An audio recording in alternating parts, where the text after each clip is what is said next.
Les aborigènes l'appellent Kagari, le paradis. Des plages de sable blanc à perte de vue, des lacs d'eau de pluie d'une clarté unique et une faune sauvage intacte. Bienvenue à Fraser Island, sur la côte orientale de l'Australie, avec ses 25 km de large et 120 km de long. Fraser Island, c'est la plus grande île de sable du monde.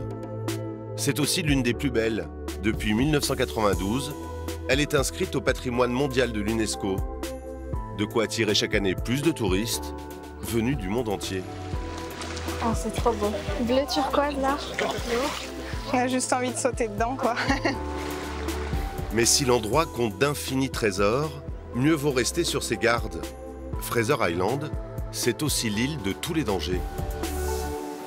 Fraser Island vient juste d'être nommée l'île la plus dangereuse du monde selon un site internet américain. Il y a pas mal de dingos dans le coin. Attention, on a beaucoup de problèmes avec eux. Accidents de voiture, noyades, nuque brisée en sautant dans l'eau, morsures de serpents. Il y a tellement de façons de se blesser sur l'île. Et pas question de profiter de la mer pour se baigner. L'été, les eaux de l'île sont envahies de méduses mortelles et les requins rôdent même très près du bord. Les touristes n'ont pas le droit de se baigner dans l'océan, car il y a des courants très forts et on a des requins ici. Entre paradis et enfer, voyage à haut risque à Fraser Island.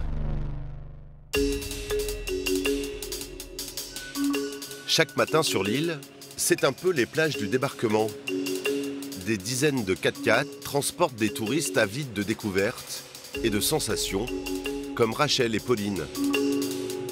Ces jeunes étudiantes lyonnaises de 20 ans se sont accordées 1 an de pause en Australie. Elles vont camper ici pendant 3 jours.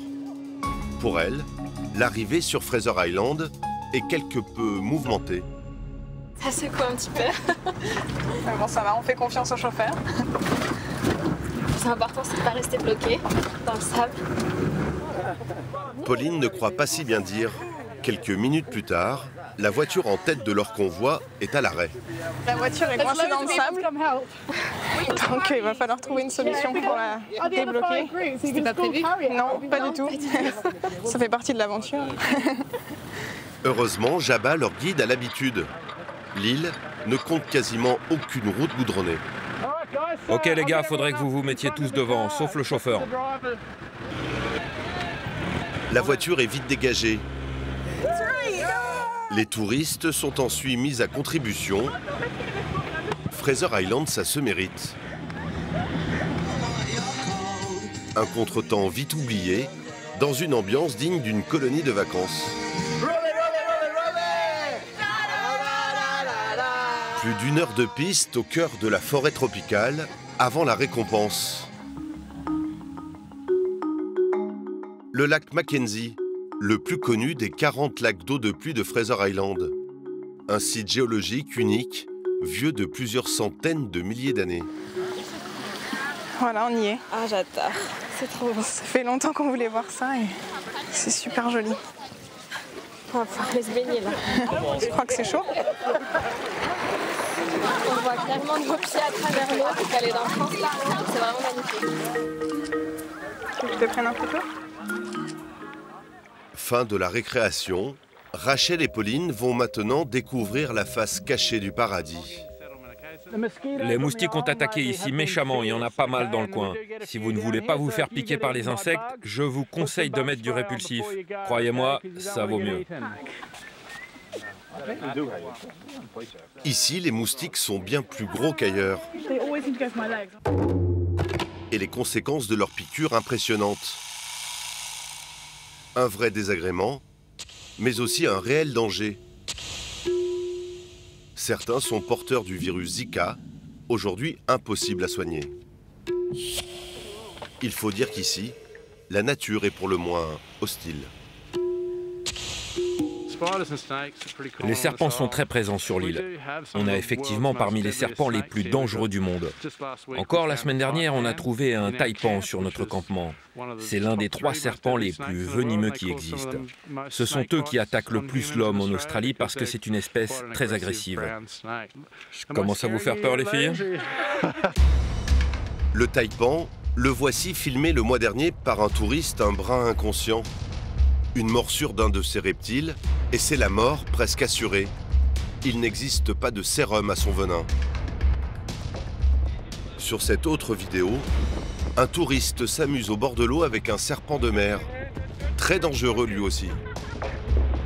T'es un crétin, tu veux mourir ou quoi? Fraser Island compte 6 des 10 espèces de serpents les plus dangereux de la planète, comme ce python de près de 3 mètres. Quand on vient ici, on se dit qu'on va voir la plage, qu'on va pouvoir profiter de l'île paradisiaque. Et c'est vrai que juste pas loin de nous, il y a des serpents très venimeux, donc on s'en rend pas énormément compte.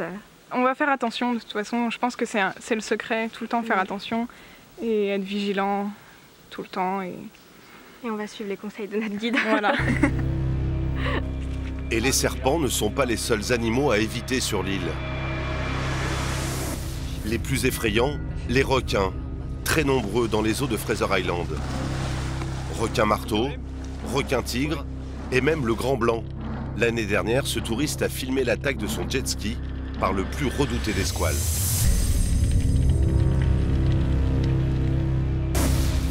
Si Fraser Island compte autant de requins, c'est parce que son littoral n'est pas protégé par une barrière de corail. Un contexte idéal pour les pêcheurs, fascinés par les dents de la mer. C'est bon, c'est bien tendu. Kurt a 45 ans. Sa passion, la pêche au gros. Pour les sensations fortes, mais aussi depuis peu pour la science. On poste beaucoup de vidéos sur les réseaux sociaux. C'est comme ça que 2 universités en biologie marine ont su ce que je faisais. Les 2 m'ont contacté et maintenant on marque les requins à plein temps pour elles. Avant de commencer, Kurt et ses amis montent leur camp de base. Lourdement équipés, ils se préparent au combat. On a besoin de lignes très solides. Chacun de ces requins peut faire jusqu'à 400 kg. On ne sait jamais ce qui va mordre à l'hameçon. Pour appâter les prédateurs, Kurt utilise de gros poissons pêchés la veille. Là, j'ai mis 2 gros hameçons crochets sur les ailes de la raie. Je les mets là parce que d'habitude, le requin vient mordre sur le côté pour avaler un gros morceau. Fin prêt, l'attente peut commencer. 3 heures plus tard, un requin mord enfin à l'hameçon. Remonte, remonte, remonte. Tire fort, tire fort. Allez, ramène-le à la surface. Pour les pêcheurs, la lutte va durer plus d'1 quart d'heure. L'effort physique est violent, le requin ne lâche rien. Mais au final, c'est la bête qui remporte la partie. Allez, on la retourne.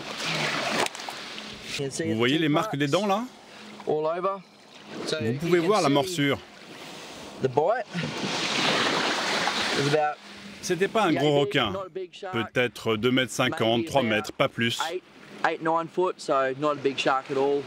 Visiblement, il a bien mordu, mais il n'a pas été trop gros pour lui.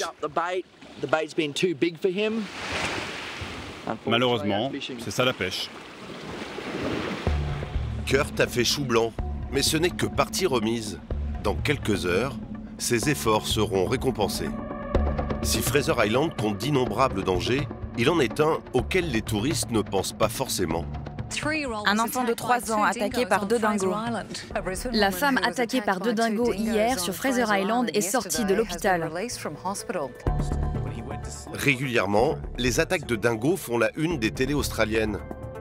Chiens sauvages aux mâchoires puissantes, ils sont la plupart du temps inoffensifs, mais une fois en meute, ils peuvent devenir très dangereux. Ne bougez pas, restez où vous êtes, ça va les exciter sinon. Les récentes attaques, comme contre ce touriste allemand, ont poussé les autorités à multiplier les avertissements. Elles interdisent même aujourd'hui aux touristes de les nourrir, sous peine de lourdes amendes. Pour faire respecter la loi, l'inspecteur Rolange et l'officier Brian. Là, vous avez un dingo typique de Fraser Island. Il est marqué à l'oreille droite, ce qui veut dire que c'est un mâle. Quand ils s'approchent des voitures comme ça veut dire qu'ils sont habitués à ce que les touristes leur jettent de la nourriture. Et c'est ça qui pose problème. Les dingos commencent à dépendre de cette nourriture des touristes plutôt que de la chasse. Ils perdent alors leur peur des humains. Quand ils n'ont plus peur, c'est là qu'ils peuvent devenir vraiment agressifs. Fraser Island compte près de 200 dingos en liberté. Contrôler que les touristes respectent la loi, c'est une des nombreuses missions de ces policiers. Bonjour, comment ça va? Tout va bien, merci. Vous avez passé une bonne nuit? Ouais, impeccable. Vous avez vos permis de camper? Ouais, bien sûr. Vous venez d'où? De France. Ah, de France. C'est bien ce que je me disais. C'est pour 7 personnes. Pas de souci. Vous partez aujourd'hui? Ouais, on prend le bateau de retour à 5 heures. Ok, pas de problème.